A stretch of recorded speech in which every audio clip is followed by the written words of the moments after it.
Hi, everybody. Welcome to the Kimberly Cloud Show. I'm your host, Kimberly Cloud. I have a very, very special guest here for the show today. Can you go ahead and announce to the world who you are and where you're calling from? My name is Kent Maxon, and I'm calling from Nashville, Tennessee.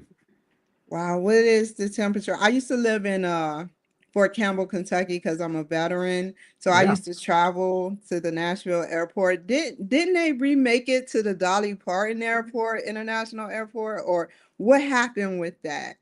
I don't know if they've renamed it. I know that they've expanded it. It's like two to three times what it was when I first got here. It's huge. It's all. I used to live in Dallas for a while, and it's not quite DFW, but it's going that way.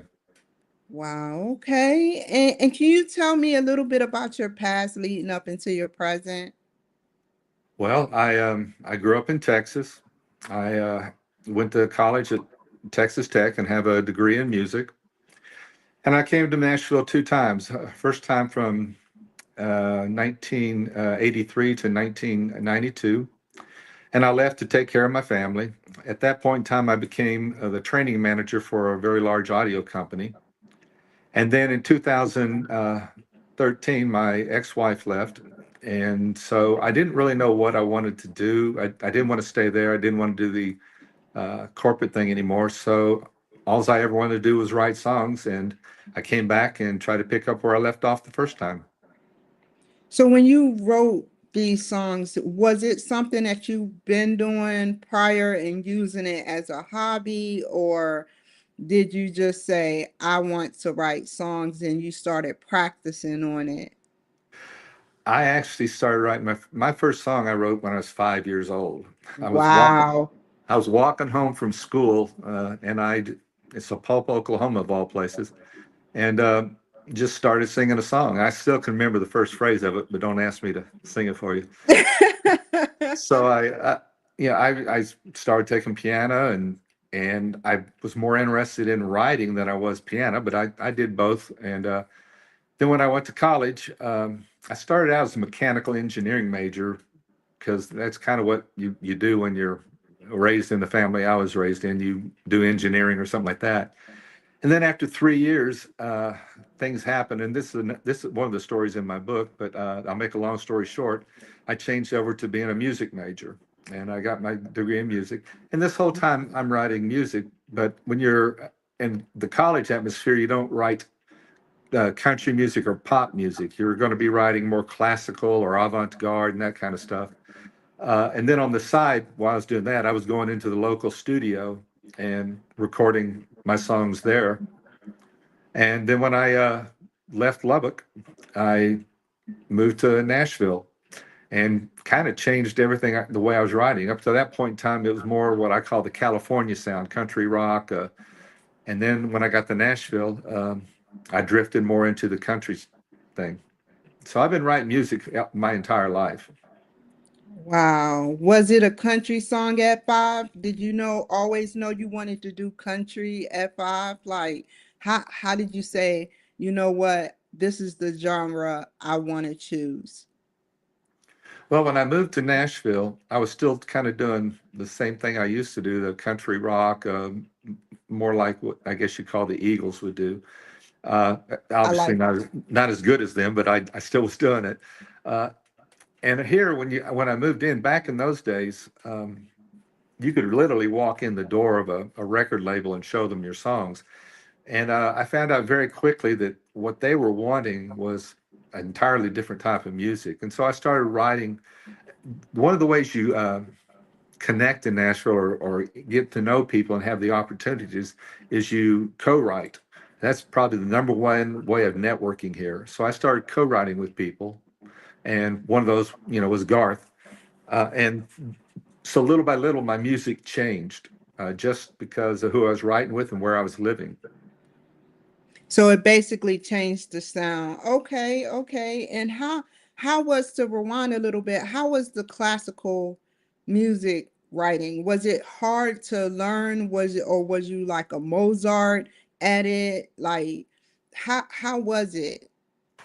Well, where I went to college, um, we started out, I was doing more of what you call the classical type music, counterpoints and We studied Mozart and Beethoven and all that. But then we got a professor in there that was into avant-garde. And we did some crazy things. Like one time we took an ink blotter, a fountain pen. We put music paper up on the wall, and then we slung that fountain pen on that music paper. We went up there, wherever the little dots had landed, we drew stems on them. And then we held it up to a mirror where it was backwards, and we wrote those down on a staff paper, and we called that music. Oh my God. Avant-garde stuff. We went in the room one time and we started banging on things like the piano, the wall, a light stand, and we recorded it and we played it backwards and we called that music.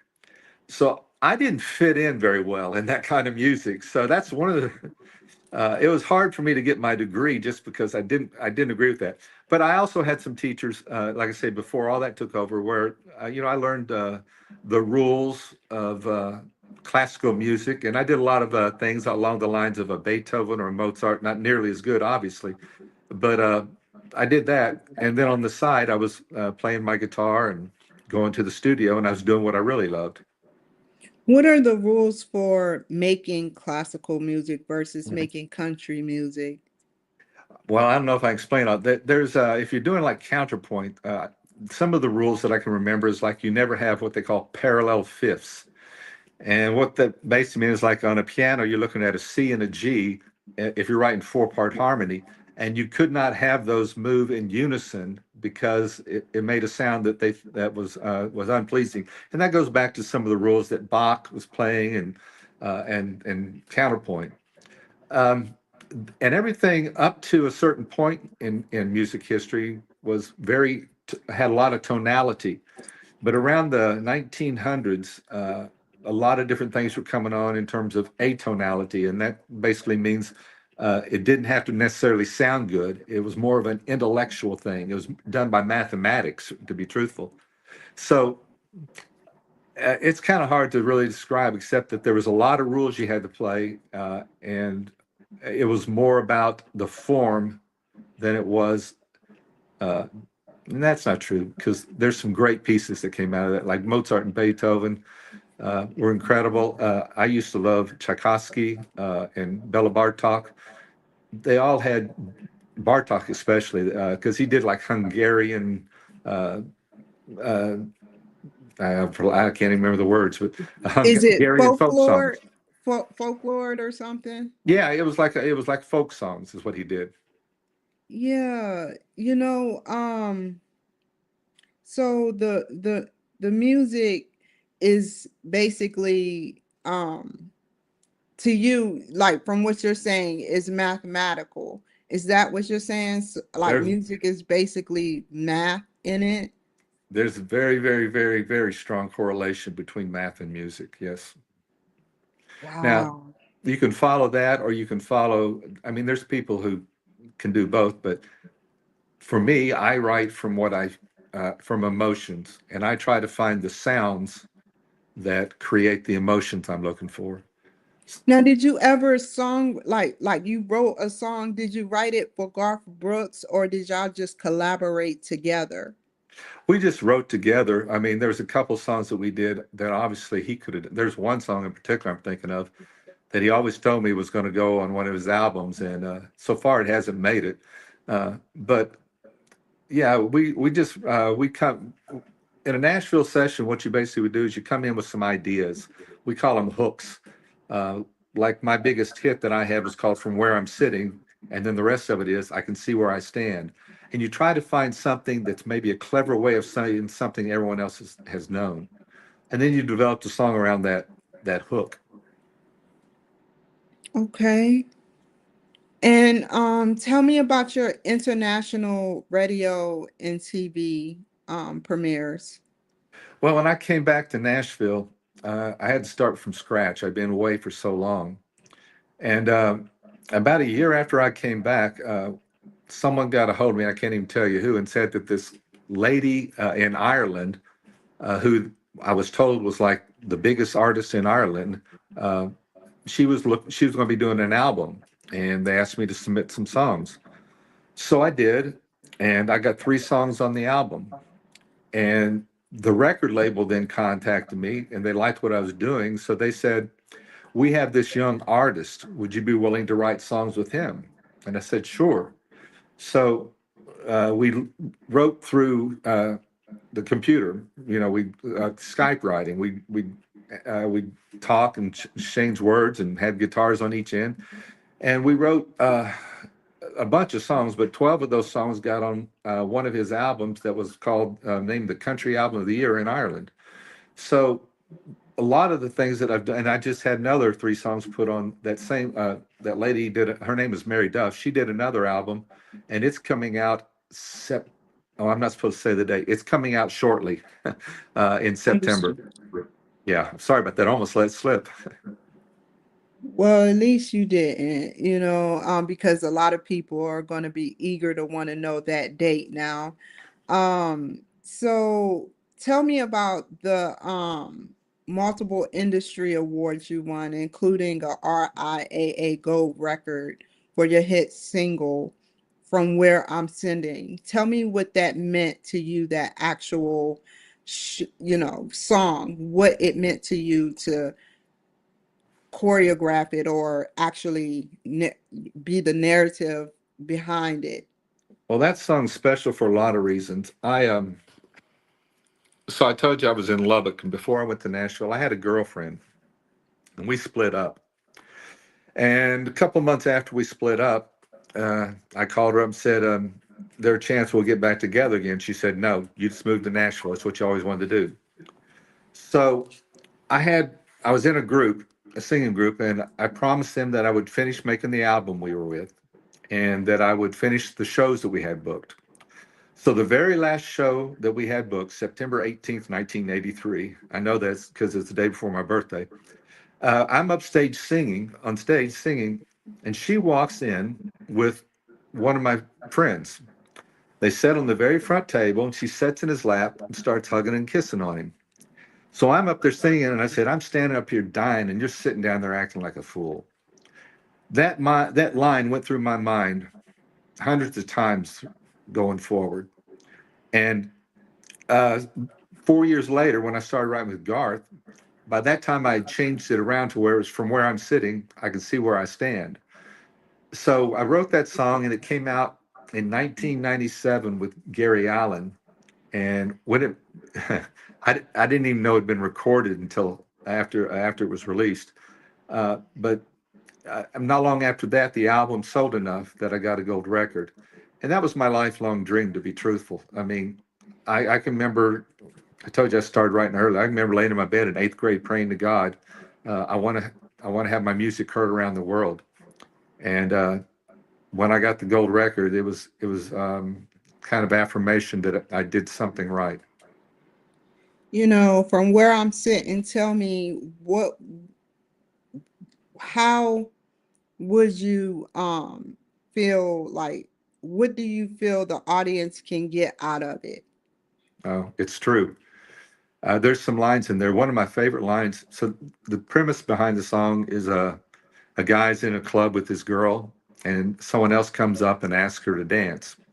And they're out on the floor, and she's got her head on his shoulders, and you can see them falling in love right there. And one of the lines to me, this is probably the favorite line I've ever written in my life. And it said, "I always dreamed I'd see that look in her eyes, but I never dreamed it'd be for some other guy. From where I'm sitting, I can see where I stand." I think that captured the moment for me, that moment of betrayal. Yeah, that is a very serious issue, and a lot of people would want to listen to something because everybody feels one a lot of times in our lives we kind of get betrayed, and it's a learning experience, but to jot it down and make a music song about it is an amazing thing that you did, to put it out so that people that have been through the same thing can relate to it. And what piece of advice would you give someone who want to be a musician like you and don't know where to start? I have a very good friend, Kent Blasey, who's in the Songwriters Hall of Fame, and they asked him that question, and he said, "I tell them not to do it." And his point was, uh, you got to. It's going to take more out of you than anything you've ever done in your life. You're going to have heartache. You're going to have to. You'll bust your tail, and the percentage of people that make it is so minute. I'm told that out of people that are registered in what are called professional songwriters organizations, which are called PROs here, that out of the millions that are in there, less than 1% have had a gold record. So if you think about that, the millions that are writing songs and only 1% are going to get a gold record, that's pretty discouraging. So you do it for the love. And I think I may have said this earlier. There's really, when you say music business, there is two parts. There's the music and there's the business, and you need to be able to do both if you want to make it. I Do hope you that need, answered your question. it did, devotion. Do you need a degree in order to actually be able to make music and write music, or is it something that you can learn, through other people teaching you, or do you have to go to school where you show your criteria and say, hey, look, I got this bachelor's in this, can I work with you? The degree does nothing, absolutely nothing for you. Paul McCartney doesn't have a degree. He never had any kind of education in music. Um, I got a, I had something I was going to say to that one. I heard this story once about Louis Armstrong, and they asked him if he could read music, and he said, "Yeah, but not enough to mess up my playing." Music is really tied to your heart, and it's you don't have to have a formal education. Can it help? Yeah, it can. But really, it's the proficiency, the practicing, the tapping into uh, whatever you want to call it, the spirit of. It's really tapping into the innermost part of your heart and being able to put it out in a physical way in the world. Okay. If you can be honest, you can write a song. I think sometimes let me separate this also. There's a Yeah. difference between writing a song and performing a song. I've told people before that there's artists, there's musicians, there's uh, uh, instrumentalist, and then there's the one who puts it all together. You can play an instrument, can't sing a lick. You can sing and can't play an instrument. You put those together, and you got someone who can be an artist. Can they do both of them? He's actually a performer until he taps into his soul, and then he becomes an artist. What keeps you coming back to music as an artist? I have no choice. And what was that? A friend of mine, Buddy Mondlock, wrote a song once, and it says, "He had no choice. No, he had no choice. When he gave his river a voice, he had no choice. If you do it, you have no choice. You really don't. You can take a step and wander down the wrong paths, but if it's in you, you're always going to be drawn back to it. You can't run away from it. What are some tools that a young entrepreneur can get into that's online, or maybe you can suggest what studios, if you're still in Nashville, I believe you said you are, Yeah. that they can get into, like what studios they can go to start the process of learning and making music or becoming a singer. Well, the way technology has evolved, you really don't have to have a recording studio anymore. You can build one in your home. I mean, I've got a very nice one here. Um, to learn how to use the technology is another challenge. But there are people in this town who are songwriters and artists who supplement their income by recording songs for other people. I have a very good friend. Uh, who runs a studio about 30 minutes from here. And right now, it's the name of it's escaping me. Uh, but there's probably half the people who are call themselves songwriters here have their own little studio in their bedroom. And what is it that you do now to keep you going? Uh,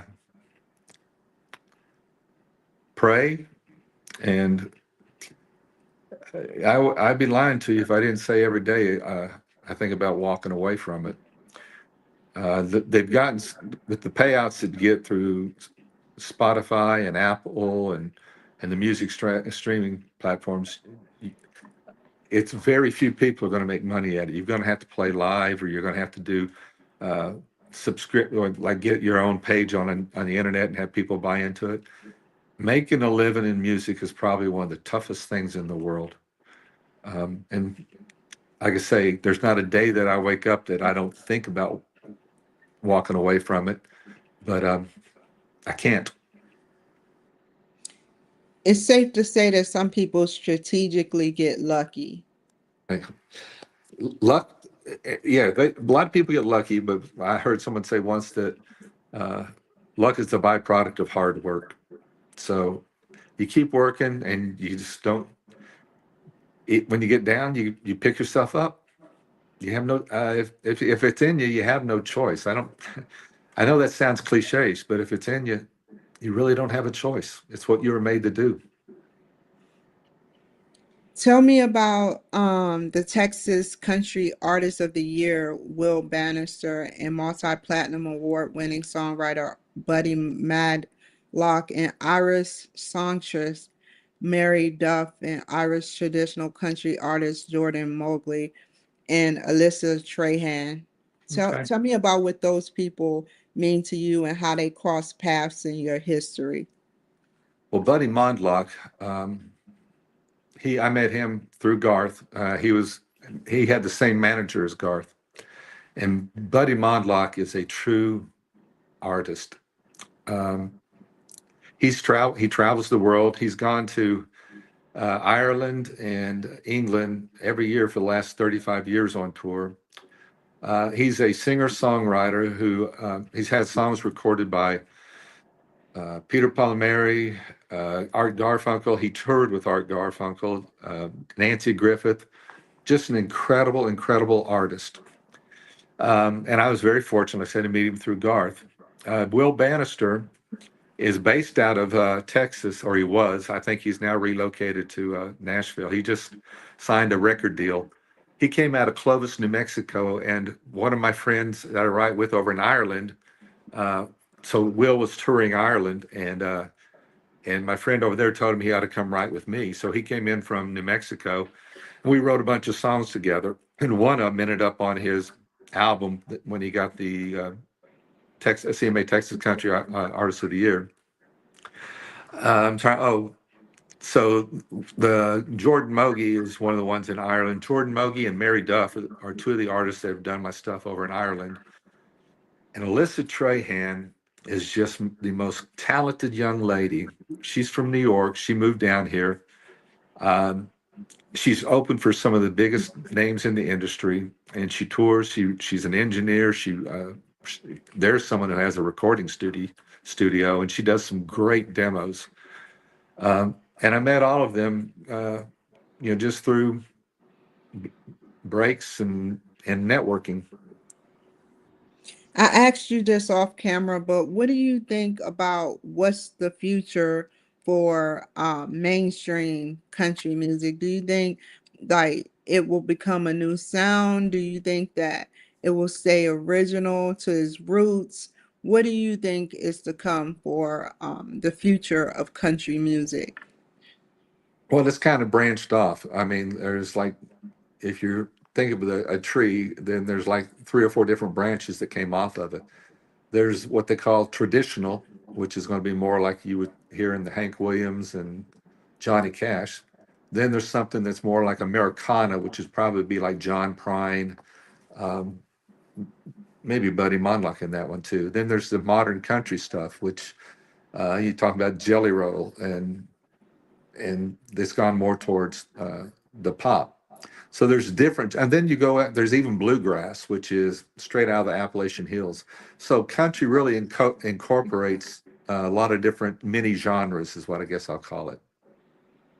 What do you think your music, why do you think people should tune into your music? Why and how can they?